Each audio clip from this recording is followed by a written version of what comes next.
Huskies, Huskies, Huskies.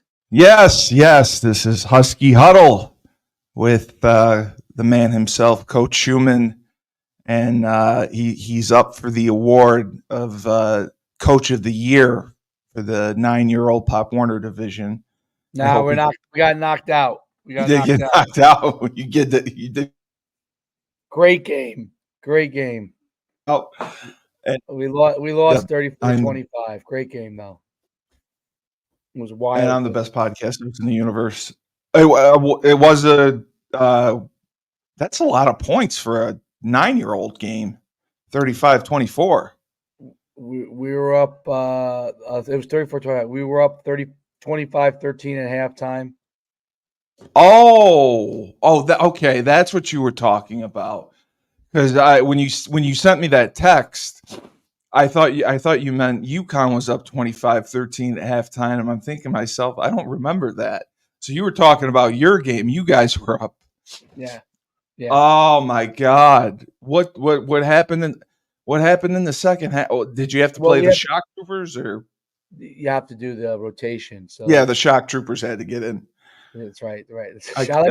That's what I call them. I call them the shock troopers. I'm gonna have to call them. I'm gonna have to come up with a name for that group, so they take a little more pride in it. Call them the shock troopers is a great name. Great name. Yep, or stormtroopers. I used to call our guys the shock troopers, and then we had the purple, the white, and my group. If I had the scout guys, they're gold. Said, go for the gold. We're the gold squad. So that's how I tried to do it. That's why you're smart. You're a smart coach. I was a halfway decent coach. Yeah. Yeah, no doubt. Was Tyler here? All right, hold on. Oh, good. He is here. Beautiful. Yes, there he is. He's in bed. Oh, what's up, guys? Wow, yeah, to be there. Did you have a long night? Or did you lose some bets? Or did I lose some bets? One, yes. Two, yeah. I'm just in the middle of a. I was actually taking a nap when I got the reminder, so I'm sorry. I apologize. Oh, okay. Do you have class this afternoon? You teaching class this afternoon? Sparring. I have a couple clients that I have sparring. I think I'm supervising today. Okay. And I've actually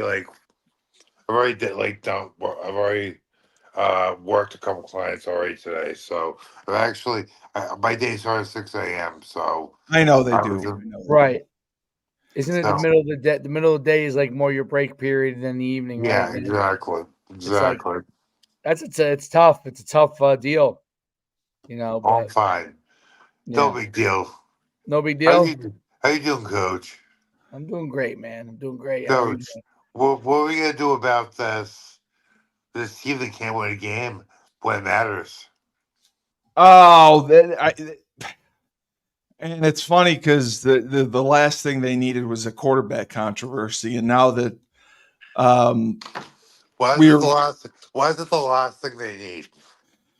Well, because you're 4-3, you're still got plenty of season to go. You got winnable games. You don't need a quarterback controversy to make things complicated. And I don't think the other guy's necessarily better. Right. I think Nick missed on some throws that he shouldn't have. Yeah, I think the last play of the game was clearly a pass interference that they didn't call. Well, referees are horrible. It shouldn't have gotten to that point. Listen, they're horrible everywhere. Did you see the Texas game? And they're horrible everywhere, referees. So I know you're not getting that. Honestly, the refereeing, especially even the pros, but college football, there's been a lack of consistency. And very. And when there's issues like this, no accountability. So, and they protect they protect themselves, etc. So, I mean, it's actually kind of par for the course. It's unfortunate because we're seeing a lot more games being dictated by these shady decisions.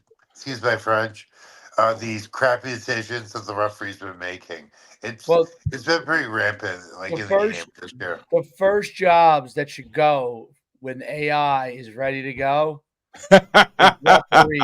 That is The robots. They're going to put first robots. job. I want to go to any game that I ever coach or see and see robots who have the laser line that you see on the TV. Yeah. They Yeah. know the guy's on or off. Okay, we know he's on. Okay, we know when the guy goes off sides. Our laser eyes can see holding. Okay, interference. We don't make mistakes on it. The algorithm, they plug it all in. Perfect. Done. Yeah. And then the referees automatically have if they think there's a mistake or if something that's possibly an error, they automatically have the video in their freaking algorithm. It goes in there. They In look their at the algorithm, not Yeah, their brain, in their algorithm. Okay. yeah, in their brain, they have the video immediately that they look at. They don't even, it doesn't even, we don't even know. They just looking at it. Oh, we called interpass interference. Check that. We've seen the video. It is incorrect. No pass interference. That's AI. That's what the first thing AI needs to be done I for. mean, Well, they need to be able to review those too. The pass interference. Yeah. But Dave, Computers will review it immediately. while your heart's in the right place, think about the rat race among the gambling community. There would be to infiltrate Infiltrate the Absolutely. the robot. brain Absolutely. of the robot referees. That will make it the most fun thing of all, too. He's Which right. They robot would. referees on the take? Robot referees hacked. Hacked. Did you lose your voice from the game too? Yeah, I'm sick though. Also, I'm sick. Oh, okay. Okay. I got like You were screaming at the 9-year-olds. no. I mean that was part of it, but it was really more. I wasn't screaming at them. I screamed at the referees, dude. Referees are horrible. I scream at them constantly. Oh, you had some bad calls too. I'll tell you this every week. Refereeing, you watch every game, no matter what level. Obviously, the lowest level is the worst. Obviously, it's going to be the worst. Yeah, you're going to get the worst guys. Yeah. Yeah, you're going to get like a guy who just like walked out of his bed. The weekend warriors. Shirt on, Yeah, exactly. striped shirt on. You know, they're like, here's $30, here's striped shirt, go. So, because I had a guy say to me this weekend, he got a referee. The team we were playing, you know, one of their coaches didn't was like they have too many guys on the line on offense. The referee goes, you guys might be having too many guys on the line. I'm like, there's no such thing. There's dude. no such thing. You can have 11 on the line. On the line, other than the quarterback, everybody. Yeah. Every single person. Yeah. They're like, really? I'm like, open a rule book, dude. The only way you don't need rule book. Yeah, if you throw the ball, you have to have a couple guys off, but otherwise, no, you can have as many guys as you want on the line. No. Obviously, college and high school guys aren't. That's not an issue with those guys, but it's a. I think it's refereeing as a whole. I watch all these college games, the pro games, even. It's just so inconsistent. Like you really do wonder, like in college and pro. Like, are these guys on the take? Like, you know, they've tried not to make it that way and pay them more, but I can't see how they wouldn't be. I mean, if someone's offering them 7 figures, 6 figures for the term integrity of the game to get thrown around so loosely, they want to spend absolutely no money on maintaining the integrity of the game. And good thing that Steve just said, why not pay the officials like effing full-time employees? Yes. Like, I mean, they just have like in their hands the most money-making operation, the integrity of that money-making operation in their hands. And if you're not paying them a healthy salary and taking care of like the little things, like paying them at least like a low to mid 6-figure salary, benefits, etc. In college, guys are game by game. Yeah, exactly. Colleges don't have it. No. Exactly. So what you're gonna have is danger for the integrity of the game to be violated. Yeah, and it affects people's jobs. Coaches get fired because of it. You Yeah. know, 100%. a Yes. couple of bad calls and they lose games, they get fired, and Yeah, it's awful. that's a And, valid thing. I have a theory. You ready for this theory? Sure. Here's my theory on the NFL and college. My theory is they only care about the fans. Okay. And there's more fans watching than ever. And the fans like controversy. They love TMZ. They love nonsense. Okay. And Okay. and as you would if you're a fan who just casually watches the game, you know what I'm saying? You Yeah. know, I don't blame them at all. But if you're a casual fan, you watch the game, you're Johnny sitting on your couch with your hand in your underwear. Okay. That's pretty much like, you know what I'm saying? You love it. Yeah. Dude, Oh well, I mean, what videos go viral? Some fan The punching bad the calls. TV, Yeah. punching the yeah, TV yeah, after, right? That brings Yes. more viewers. Yes. Like, yeah. so my theory is, why would they want to pay more? Because all the BS that goes on just brings more fans to watch it. That's my Yeah, theory. Actually, that's a good point. they But want to I see the think, corruption. no, I really, your argument holds a lot of water. With that being said, I tend to think it's more of like these older, out of touch school presidents. Like if we're talking about NFL, I'd say owners, but they just football and sports in general is one of those places where we've always done it this way. Will like always be like a reason of this older generation just because we've always done it this way and we know the best way to do it and no one can tell them differently. Well, that's why I credit baseball. Baseball, at least, has gone to instant replay and being able to check balls and strikes, getting a second I view mean, on it. you have a really good point. That's like, of But course, they have, they're the only ones that do it. But but I'll take that. Are there challenges in college now? I'm sorry, I'm not heard. Like I'm pretty sure no, pro game. no, there's Okay, no challenges in college. It has to come from okay. up top, Yep. Oh, okay. which sucks. I don't know. Like they, it's kind of like at least the college level at this point, into the pro, even at the pro level a little bit. They don't have anyone to check though, man. Kind of, they need someone to like be able to like raise these questions, and they don't have it. And the coaches are like you said, stuck to a rock and a hard place, and some of them even getting fired based on these guys' incompetence. Yeah, yeah. Mora went absolutely ballistic after the last play of the game on offense. And right, I mean, rightfully so. They had That to was pull him pretty. off the field. That was a pretty cut. Do you blame Yeah, it him? was. Do It you blame? was. Do It was. you like after that? No, Like, do you blame the guy though? Like, I not have at a little all. more. I actually have a little more respect for the guy now because at least someone threw a fit about this, which is a pretty widespread problem. Well, Yeah, Kirby Smart did 100%. too. Kirby Smart threw a fit, and they won the game, and he made a big deal about it in his press conference too. All the thing, I don't know if you saw that play, but I didn't. basically, I'll show it because it's everywhere, and then I'll show the UConn play too if I can find it. Hold on, I'll show you this. Even though this has nothing to do with us breaking down UConn, but it was interesting. Let me see if I can find it here. No, it does because it direct correlation to UConn. It does. It is a very direct correlation and part of the problem. So obviously, in the referee pay scale, I'm certain the SEC refs are paid the most, right? So this Well, is an correct. this is an SEC game, so you'd assume these guys are paid the most. And this is interesting.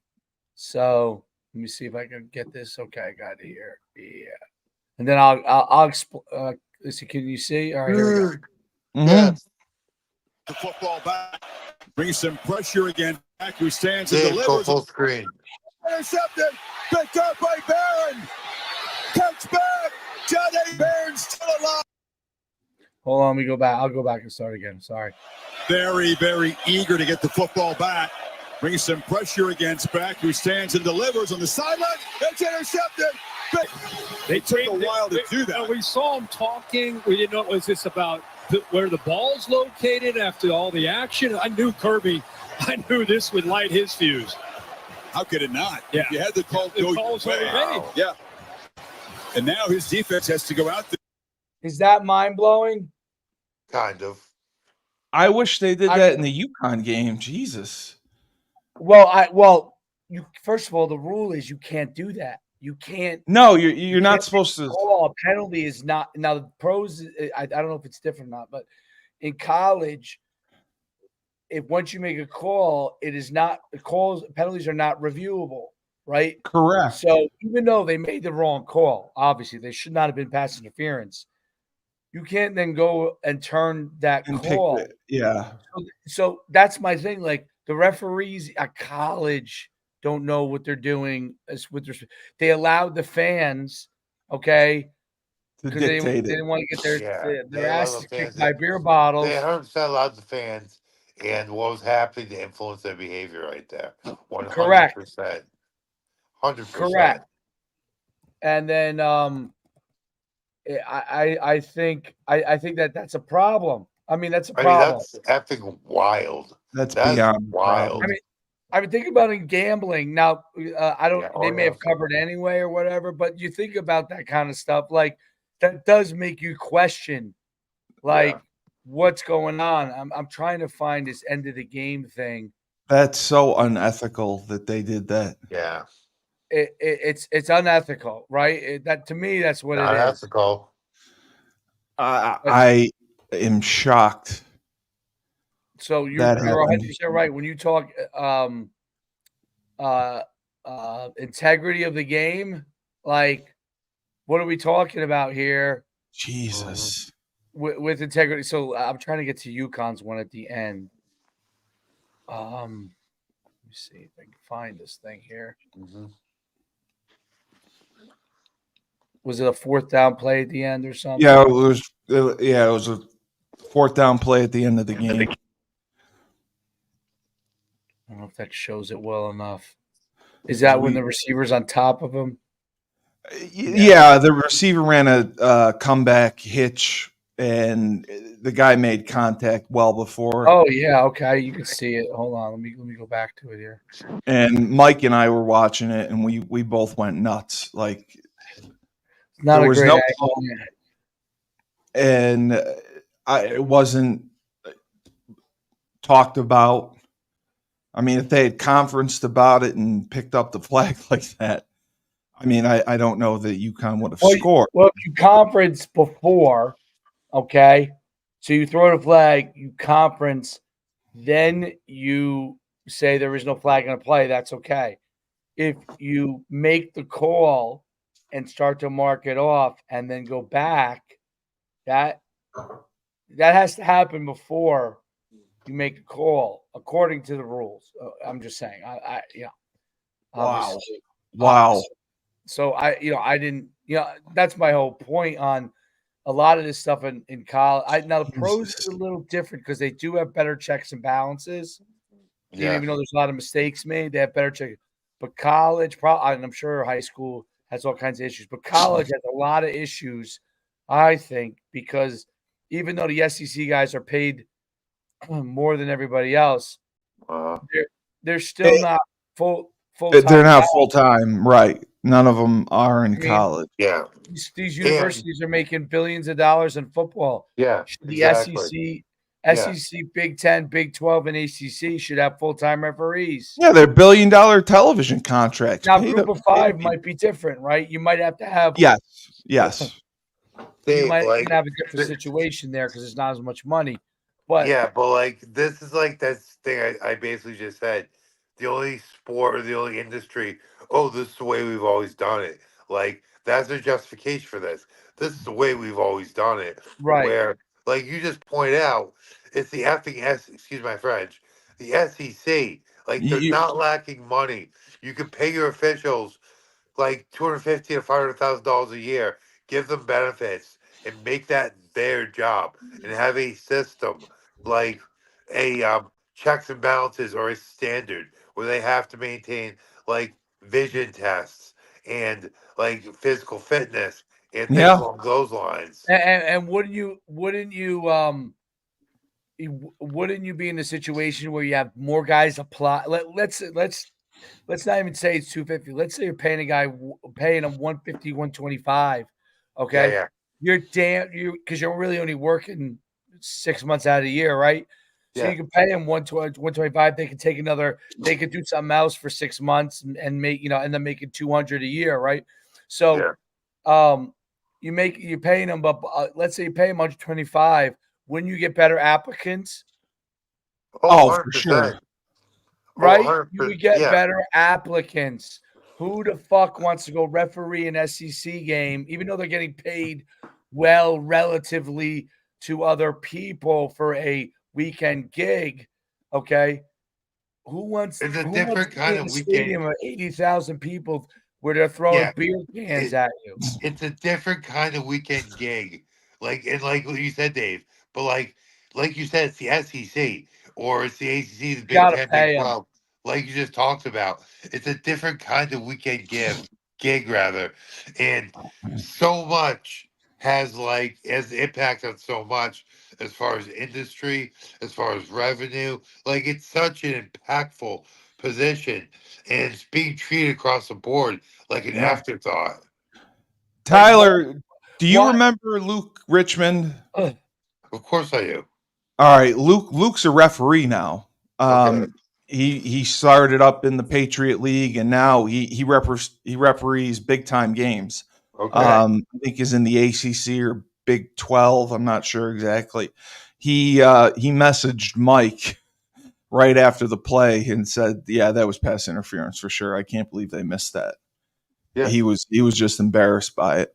But these guys do miss things. That's the thing is that Of course, yeah. you can get a lot better guys if you pay a salary. Yeah. I mean, the sport is the referee is too vital. This is my point on all of it. And I'm No, sure Dave, I fully agree with you. too But important to it's the the way game. they've always done it. They are important. Like same thing. I listen at high school. I believe the same thing. Why aren't they getting a coach's salary for the fall? Okay. They get $100 a game. You want to get good referees? Pay your head referee 12 G's for the fall. Yeah. Absolutely. Pay your second tier guys an assistant salary, $5,000-6,000 for the fall. Our taxes are high enough. They will line up to do that job. I would do it. I would do it as to pick up money. I mean, people would do it. No, I'm serious. Like Jamar Wilkins does it. Yeah, I'm saying, but if you got better, if you paid better, yeah, exactly, and you had more benefits, especially college. Obviously, it's a no-brainer in college, no-brainer, because you'll get great applicants. They'll be much better, and you can fire them easier too. You stink, great. You're not doing the job. You're failing. I have 10 guys that want that job, not a situation where you're failing and I have no one else to do the job. I mean, exactly. Think about Major League Baseball. When the guy gets a call to the major leagues as an umpire, it's the same for them as a player getting called up. The same they work their way up. Yep. Yeah, that's what you need in football. We have more money than baseball. We have more money. Much more. Why isn't a guy from FCS when he gets the call to FBS to become a referee, goes from making $50,000 a year to making $150,000? That's a big deal. Yeah. And then from that call to the NFL, you're making $300,000, right? Exactly. That's a big deal. $400,000. That's a big deal.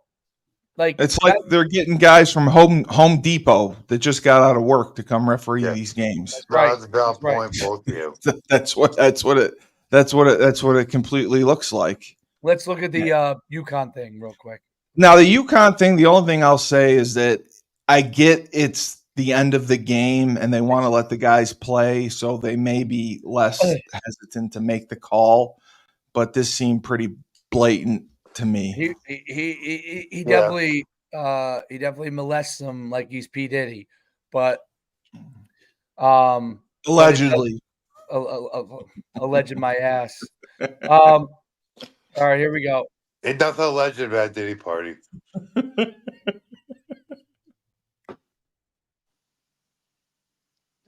I mean, it's hard to see from this angle because, of course, Connecticut television stations decide that they're gonna film it from the fucking back. I mean, you're not seeing okay, on CBS we got media to see booth. it Why don't you go up top and get some camera footage from up there? But no, they can't even get a guy up in the fucking booth in Connecticut.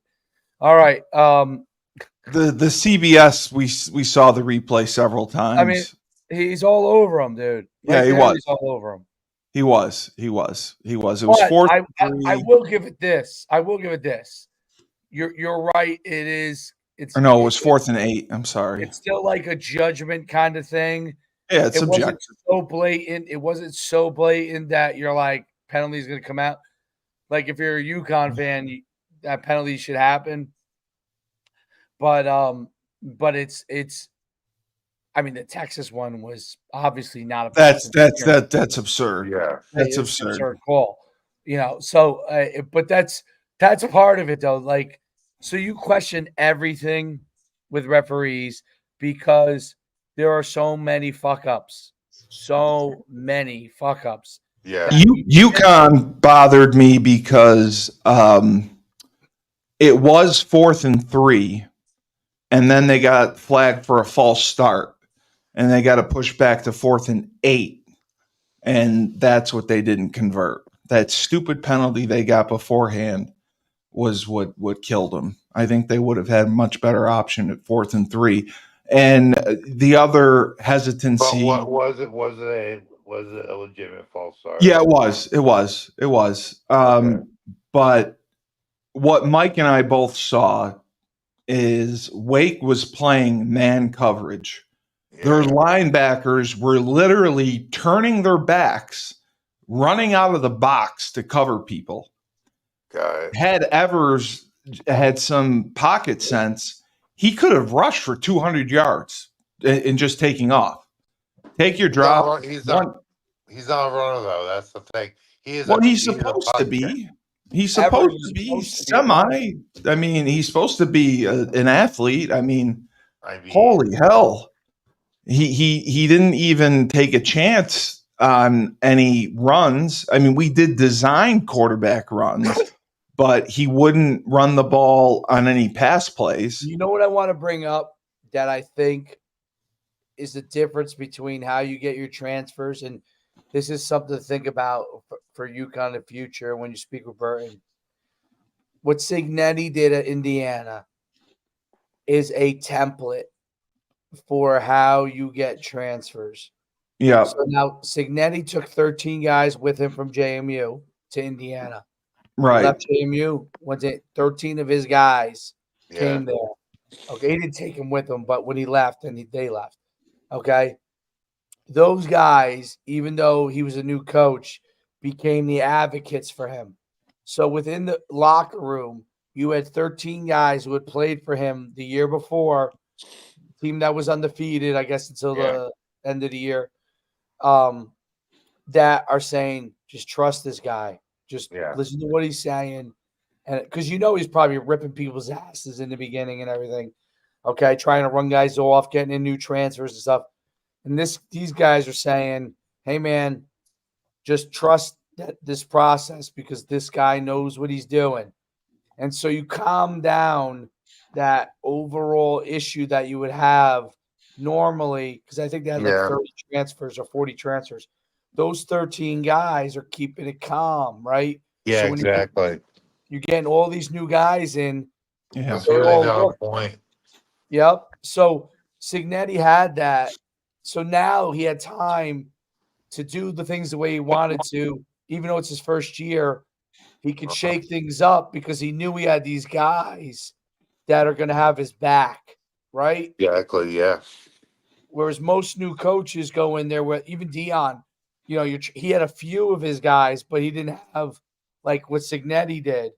Well, Signetti did Dion took a lot of guys. I mean, he Yeah, he overturned a did. lot. but they were Dion's Jackson name. State. Yeah, you're right. Yes. They were Yep. Jackson State. One They double A. weren't Yep. JMU. Correct. Signetti did that at a higher scale, higher Yes. level. Yep. I mean, he probably learned from Dion, to be honest. Yeah. So, and was like, okay, let me just get this, but get a core. If I got my core, then when I'm shaking shit up, like no people aren't like what you know how it is as a player, new coaches, new whatever. You're like, what the fuck's this guy gonna do? You know, Yeah. Exactly. like That's me. very valid. That's a very valid point, Dave. Yeah, and it's going to be interesting. Mike said to see how many freshmen they bring in, Yeah. because I think they could bring in 20. They could go 15. They could go 12, and then leave more options open for the transfer portal to try to get guys in that way. I don't know if that's the best way to go, but I mean he's done okay with the transfers he's brought in. The only guy we're losing is Sheffield. He's the senior, and Bell will be back. Bell's great. Edwards, I'm pretty sure will be back. Do you think Edwards. Do you think Bell could leave? I think he could. Yes, Mike. Yeah, Mike mentioned that. Money somewhere else. Yep. Robinson's back. Rose's. I mean, the running backs are incredible, and the fact that they only had 40 yards rushing is what bothers me tremendously. I think they should pay linemen. I was thinking about this. They could do that too. Like I love that. If you pay some linemen, dude, pay some linemen, because if you give a second tier lineman, I'm not talking about the guys that are going to Bama and all that stuff, or Texas or whatever. If you get these guys that you're competing with, let's say they even go to, they might be going to even a JMU, right? That's a really good group of 5 program.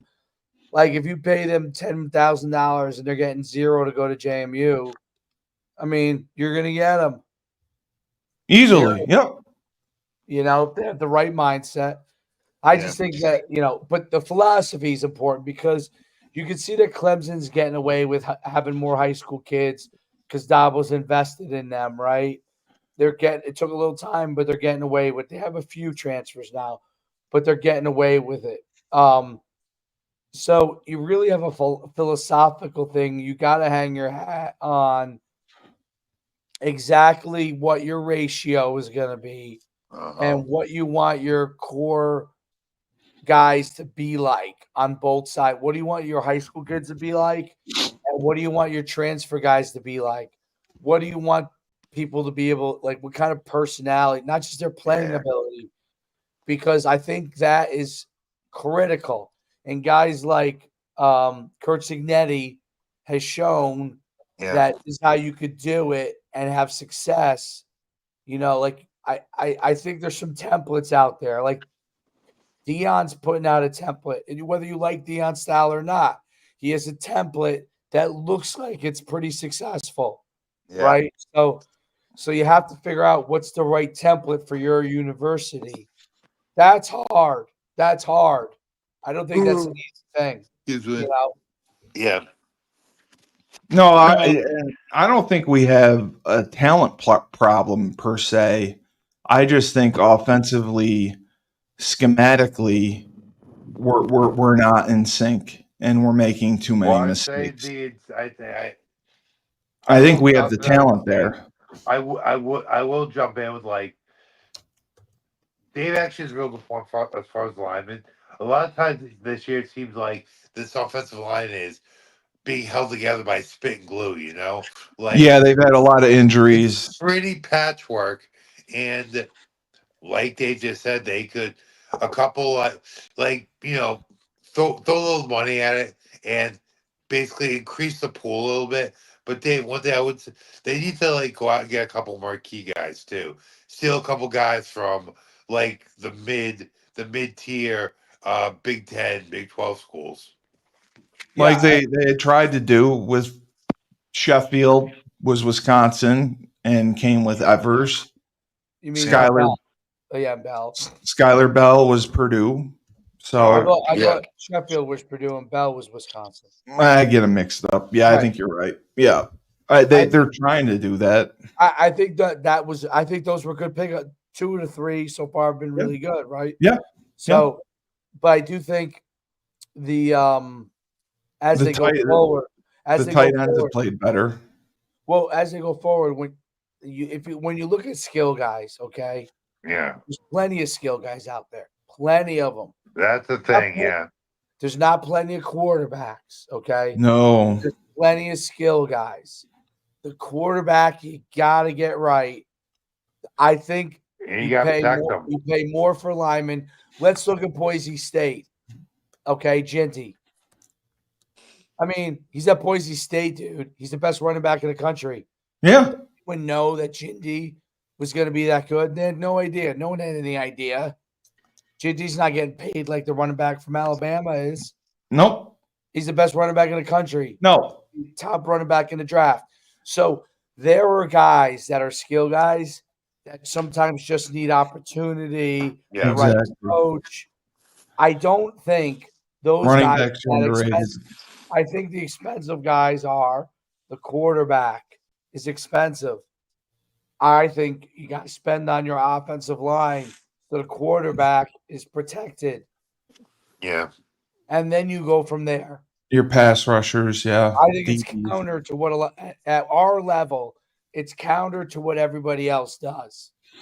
Because the line, if you get great linemen, I don't give a shit who the running back is. He's running for yards.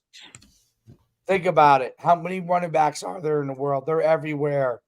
They're everywhere. Yeah, it's an underrated Guys that are position. FCS running backs that get looked over that are just as good as guys that are at Division One. Okay. For sure. He was too short. He was too slow. He was too Yeah. this. If your line is good, if your line is dominant, it doesn't matter. Your quarterback is protected, and I don't give a shit who the running back is. that's He's running for fair. yards. Yeah, Running backs, get fullbacks, Tight tight end. ends.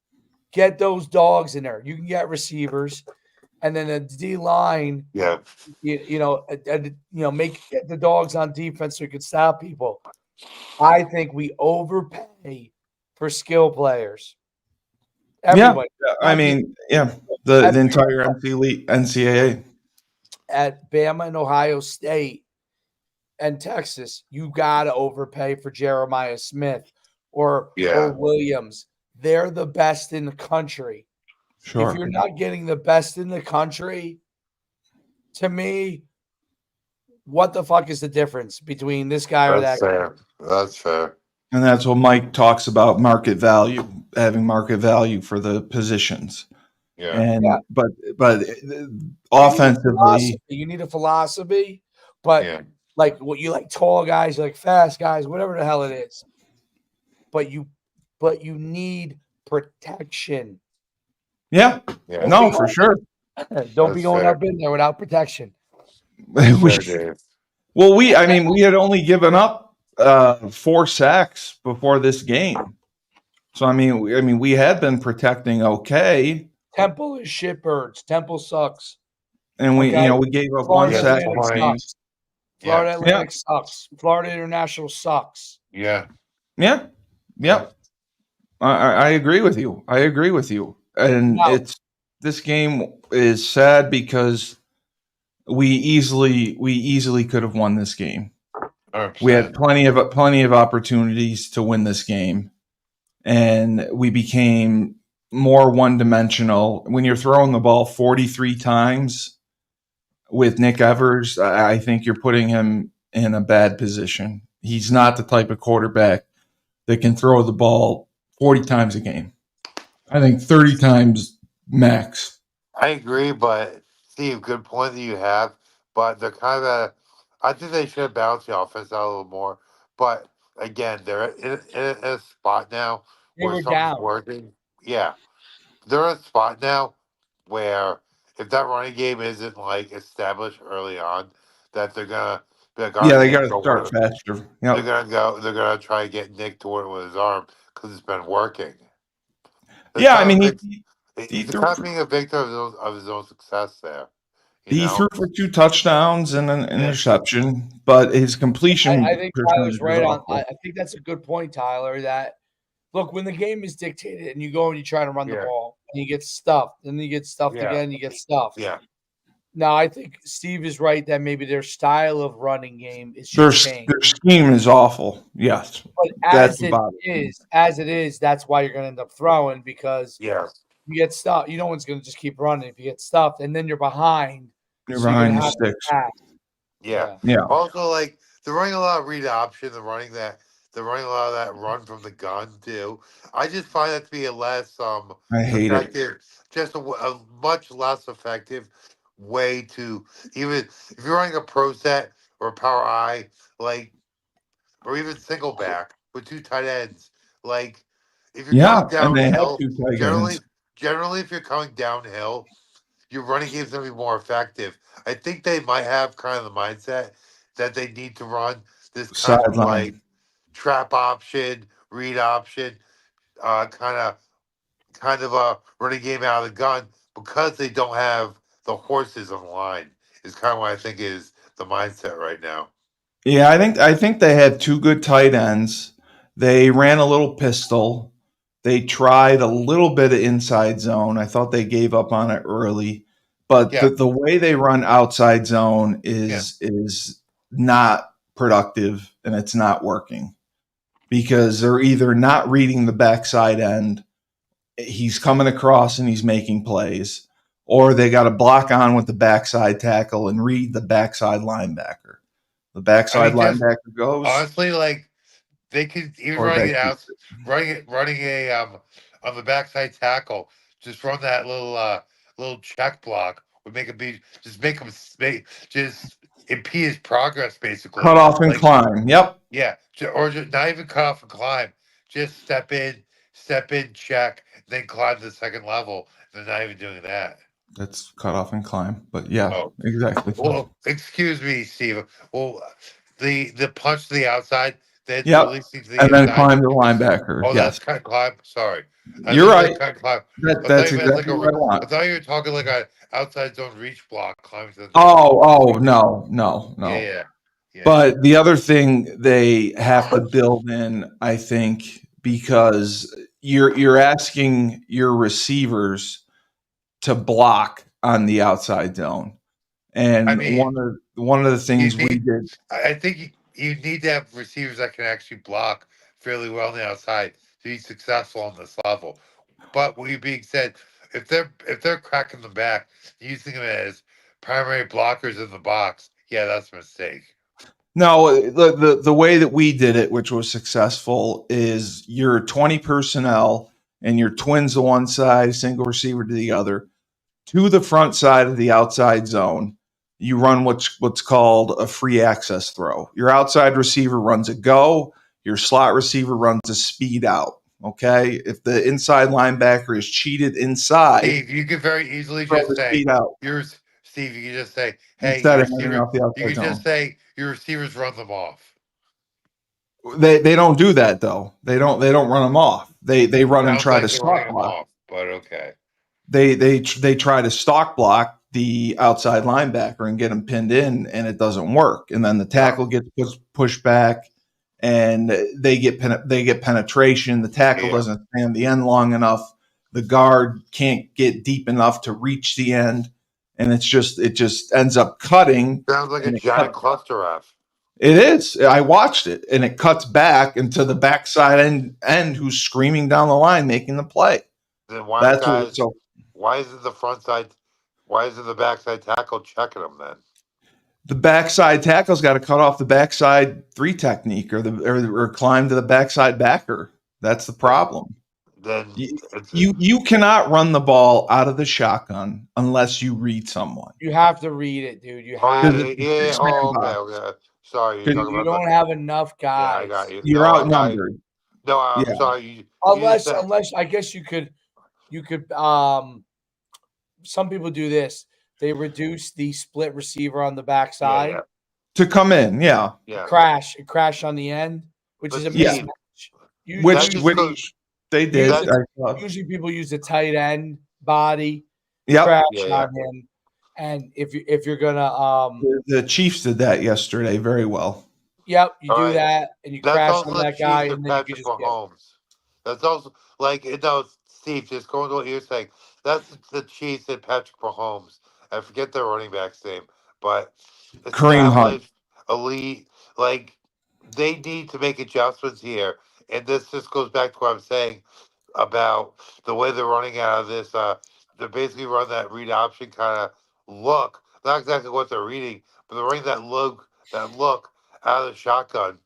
And like I said, they may not have the personnel to try and run it downhill, but this is just not working. It's not working. And I think the injuries they're having up front is because they're position blocking. They're not going to create movement. They're trying to cover guys up. And when you do that, your linemen don't play with a whole lot of knee bend, and they're too upright, and they're getting falled on, and their MCLs are getting torn or whatever. I know they lost both guards, I think, in the game.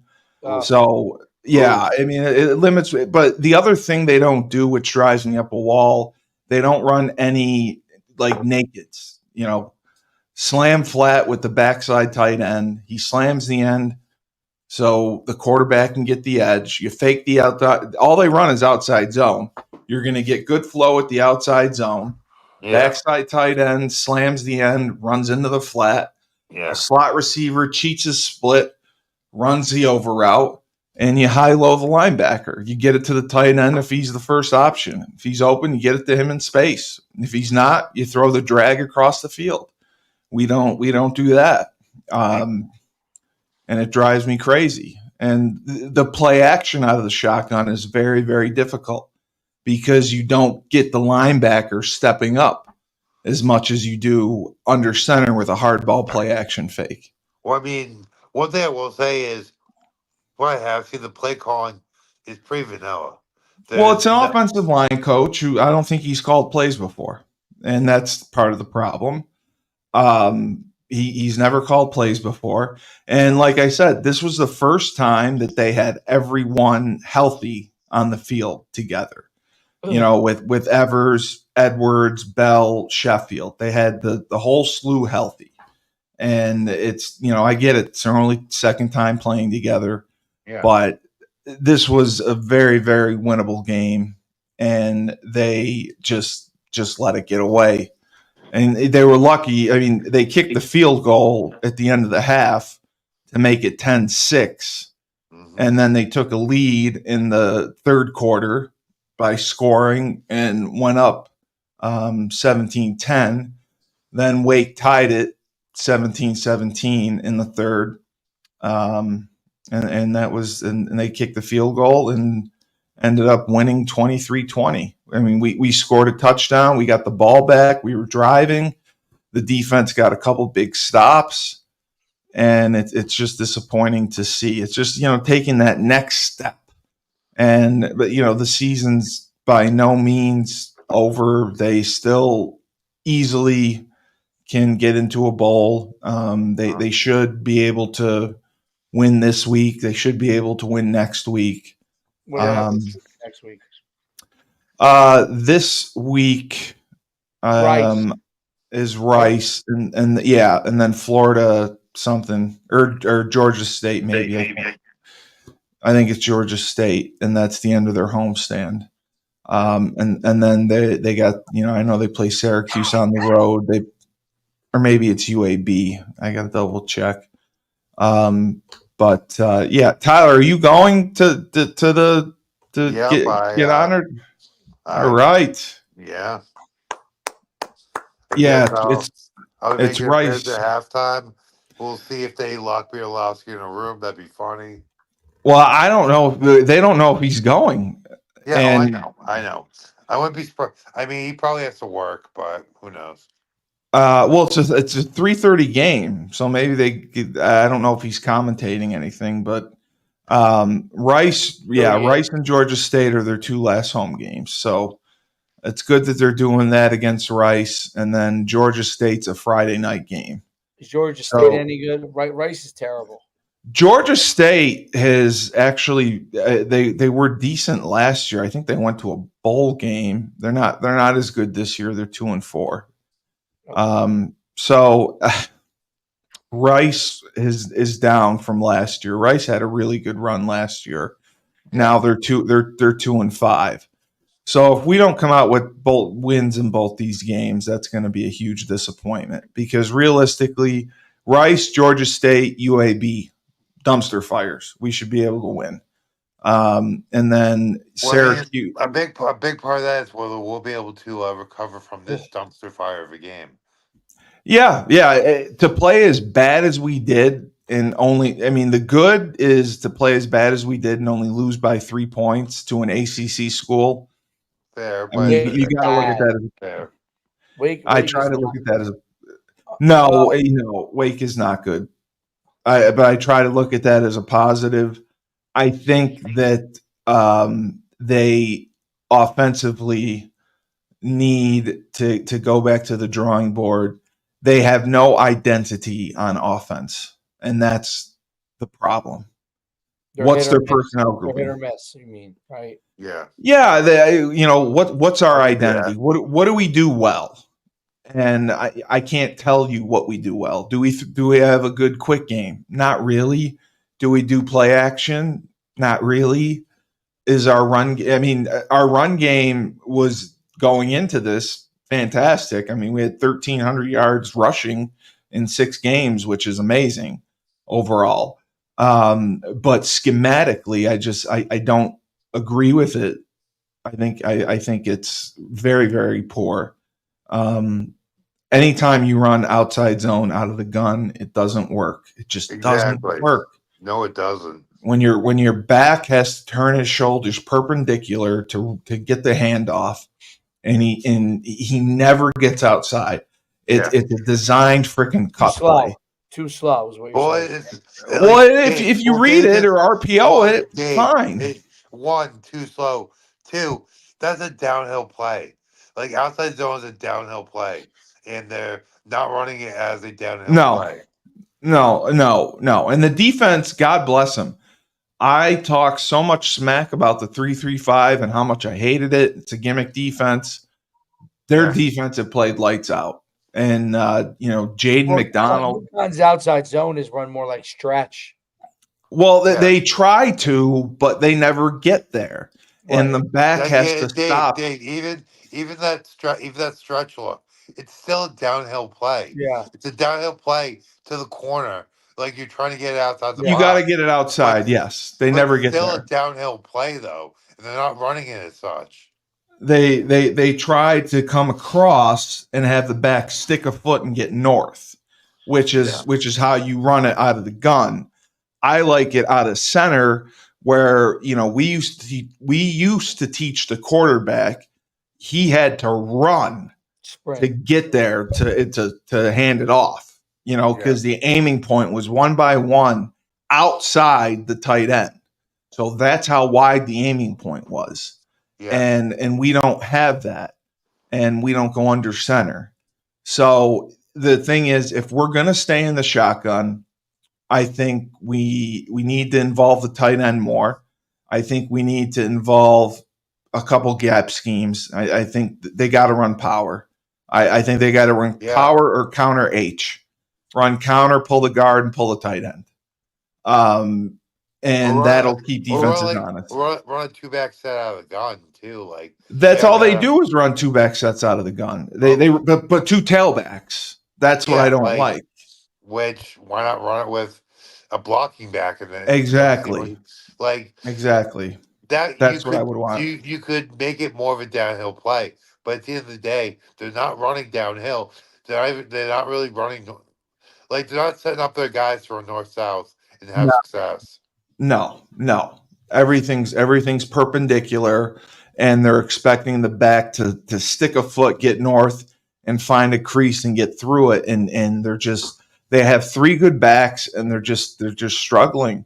The last 2 games to do it. Yeah. And if Evers is not effective reading anything, and you can't RPO anything, Yep. running the ball out of the shotgun essentially is useless.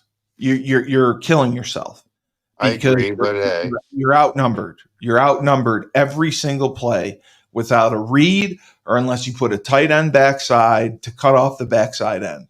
yeah. And that's what's killing me. And then the passing game, when you have a team that's playing man, Dave, you got to run pick plays. You got to run crossing routes. You got to run unders. You got to run anything to create separation. Now, he threw the ball behind a few times, and he threw the ball high. They like the fade ball on that. Yeah, he loves the fade. I know. He throws a decent fade. The touchdown he threw to the tight end in the fourth quarter was excellent. I like both their tight ends, and I would love to see them get in the 12 personnel. I think you're right. If you want to throw, people. If you want to throw fade and man to man, you got to also run mesh. Mesh. You have to do My both. God, how do you not run mesh? You have to mesh it. You have to run mesh because that gives a better one-on-one matchup for your guy. Correct. On the outside. So you run mesh, and you can take advantage better on the fade, and then you're going to get the one-on-one beaters underneath. So you're not pigeonholed to just sort of fade it. If they defend, if you get your matchup you like, you throw it a fade. If they do a good job putting the right guy on your guy, the mesh is going to come open. A mesh, yeah. And then I used to run the mesh with the mesh, the fade, and then I'd run a dig over the top great. of it. Yeah. Yep. And then I'd try to get 5 out and put the back into the flat. Exactly. So it'd be a 5 out play. If you want time, just keep the back in and protect. Exactly. But if you can't protect well enough, you keep the back in. But if you have man coverage and you're not utilizing motion to get your wide receiver in motion to give him an advantage against that man coverage, I think you're being deficient in doing that. You got to be creative offensively when teams are manning you up. If teams play man coverage against you, I see it as a sign of disrespect. I see it as a sign of they think they're better than us. So we have to run schematics that are going to get our guys open, that are going to, pick plays and meshes and fade balls, whatever.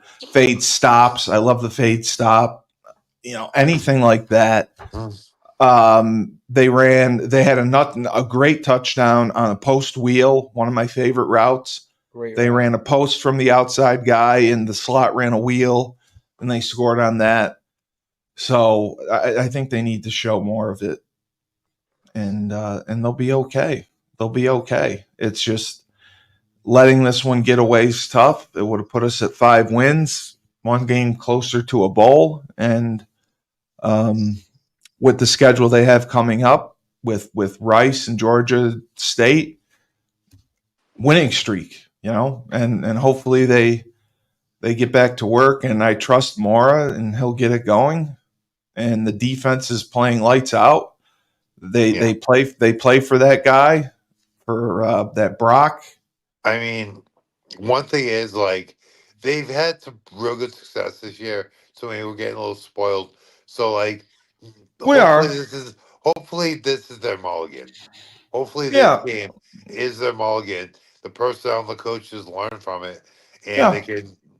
The rest of the games are all very, very, very, very winnable games. So I mean, they're not the worst. They're not in the worst position. They're not in the worst position right now. I think we'd all be happy at 4-3 in July. If we knew we were going to be 4-3 at this time, I think we all would have been thrilled. Yeah, so that's fair. I do agree with that. Yeah. And thank God we did win the Temple game. then we would be fighting uphill. I was actually just thinking about that when you were when we were talking about there. the Temple game is also might be a display of these problems that they kind of have overall. Where, like you said, defense been lights out, but Well, I think man, teams it's are like the defense adopting. wasn't really lights out versus Temple, and it took them a while to get everything figured out. And like you said, defense lights out. Like any way you look at it, that goal line stand in the dramatic final play, like that, they deserve a lot of credit for the way they are able to come up with a huge, like, Huge. hopefully season defining moment right there. But Yep. they definitely didn't build off it. I feel like they're a victim of their own success here, and that's why they really didn't show up Well, versus Wake Forest.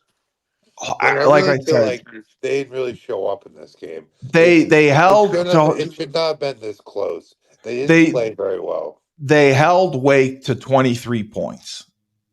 So I give them credit for. Bro, I mean, I mean, if you're holding an ACC team to 23 points defensively when you're put in bad situations, I got to give them credit for that. I do not give them credit offensively because they it's were an a ACC mess. team, but it was a 2-4 ACC. A poor ACC team, correct? Yes, a 2-4 ACC team. 100%. They did not capitalize. 100%. They should have capitalized, and they did not. They did not, and that's what we'll look back on. Probably at the end of the year and say, geez, we could have been 8-4 or 9-3 had we not blown the Wake game. Yeah, exactly. We had Duke, we could have beaten Duke. So it's those games that are tough to go back and live with. Yeah, exactly. So I don't know. I mean, I know we're going to be favored against Rice.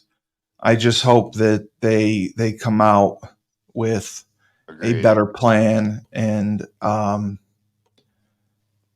they need some tendency breakers because I can tell you pretty much what they're running offensively. Push it, Steve. Well, you look at their formationally, you can tell what they're running. Yeah, every play. Defensively, they've done a much better job, and they're disguising their coverages. They're disguising where the pressure's coming from. They're twisting up front. They lost contain a couple times. They did a nice job against a tough Wake offense with that zone read where they ride it forever, which they haven't seen. And I don't even know. I'd love to go clinic at Wake and see how the hell they run it. I can tell you what they do. Do they pass block it? Like, it doesn't look like they run block. They double team as much as they can, and they hold the guys basically on the line. Okay. And they wait for the linebackers. And the linebacker can read the line, open and close, basically. Okay. So if the linebacker comes forward or isn't in position where they're throwing it, they fire it. They throw behind him. Okay. Yep. If he drops or if there's space in that area, they give it. They give it. So the line technically is pass blocking, but it's like a firm protection. More like a run block, but they're just not going down the field. So it's a play action block. They come off the ball like it's play action almost and try to lock on and block firm. Okay. Yeah. Because I believe Wake invented this, right? This offense? Yeah. Yep. Yeah. And I know that some people have tried to copy it, but wow, I mean, they run it well. You know what? You know who ran a version of that too? Was Coastal, not with this coach, but the coach a version of it. Not Hugh Freeze. Did Hugh Freeze run it at Coastal when he was at Coastal? No, it's after Hugh Freeze. It's, okay. Wait. When was Hugh Freeze at Coastal before he's at it? Oh, I'm sorry. Hugh Freeze was at Liberty, not Coastal. Oh, no. Maybe I'm getting it mixed up. I thought Hugh Freeze was at Coastal. No, Hugh Freeze was Liberty. I do not know the Coastal coach. Hugh Freeze keeps losing. He might be back at Liberty. Yeah, and Brian Yeah, Dayball that's a maybe tough with gig. him. Head coach in college, tough gig, man. Mhm. Although the money's good, so even if you get fired, you got good money. That's that was my dream. That's fair. Jamie Chadwell ran Okay. a version of it. And Jamie Chadwell is now at Liberty, I think. Okay. Oh yeah, he's at Liberty now, so he might be running it maybe at Liberty, a little version of it. I don't know. No, that was my dream. I always wanted to go with a big coach somewhere, and they get a big contract, and then get fired, and then get paid not to coach Yeah. for like 2 years. That was my dream. Phenomenal gig, dude. That was my dream. I want to be Ed Ogeron, Oh, whose boxes were already. He's like, yep, all right, no problem. I'm out. Jimbo Fisher, who's you're getting right. 80. You're right. I've been terrible. You should fire me. Yeah. Jimbo Fisher, $80 million. They had to give him a check. I would say see ya with my middle finger on the way out. Just walking Yeah. like this. See you guys. See you guys. Have a good life. We'll never Robert see you Saleh. again. Robert Saleh is still owed quite a bit of money. I do the same thing about him. And his See ya. his conversation with the owner was like 5 minutes. I think he was like, I agree with you. We're not living up to expectations. Yeah. He didn't even bother to fight again. 20,000 a day until you pay. Great. I'll see you guys later. Yeah. Going to the beach with my kids. Yeah. There's nothing wrong with it. I call my kid's teacher up to be like, listen, my kids aren't going to be around for about a month. We're going on a long vacation.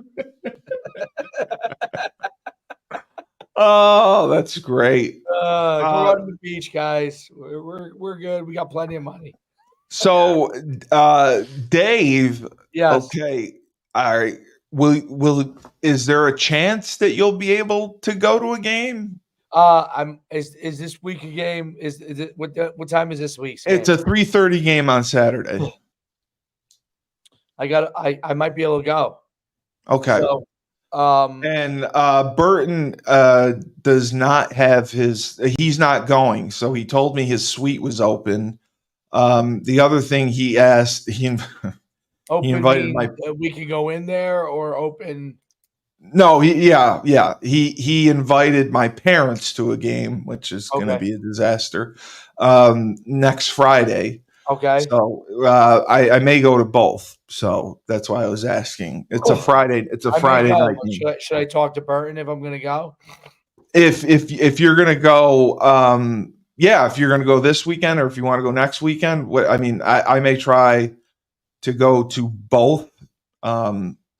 But yeah, I know I'm going for sure next weekend. Yeah, because cool. My parents are going. So, and then they probably miss going there, man. I don't miss going there. No, they probably miss going there. Yeah. And then we got money line in the Rebel Republic tonight. All right, perfect. Oh, who won I think I won, right? Or no? Yeah, I gotta pay. My score was I was the one who was way off. Would you say 50 for UConn, 0 for? I think I was like 35-10. I was like way off. Good job, Steve. Yeah. So the bleeding 12-0. If you get UConn, if you get Steve's predictions, 100% UConn is 12-0. Yeah. So I have not predicted against them yet. You're right. They should hire you as the head morale booster for the head morale booster. Yeah. Yes. So yes, I already bad enough. I will be making my. I'm sure morale is bad enough around there this week. No, I think he'll keep them upbeat. I think he'll figure it out. I do, but I will be making. I will be making my donation to Bleeding Blue because of my prediction. So that's all good. Yeah. That's all good. Yeah. Well, this week is going to be a hard one because I think we all think they're going to win. I'm not you will not see any 35-10 scores coming out of my mouth anymore. Oh, because when there's money on the line, the real truth comes out. Well, no. Now I know offensively our ceiling's probably 28. Pretty brutal offense. I'm not gonna. I don't. Unless Joe Figiano is playing Merrimack, I'm not putting the 40 points out there. I'll probably keep it at 28. That'll be the ceiling for the offense, unless they make some changes. I'm going to have to watch some film, but we'll make our official predictions Friday because I want to do some research. I'm going to watch some film, so I'm better prepared. I'm better prepared, and I'm not just throwing numbers out there. Yeah, no doubt. Well, I mean, Rice has one big win. No, Rice doesn't have that win. It was a Rice or Georgia State.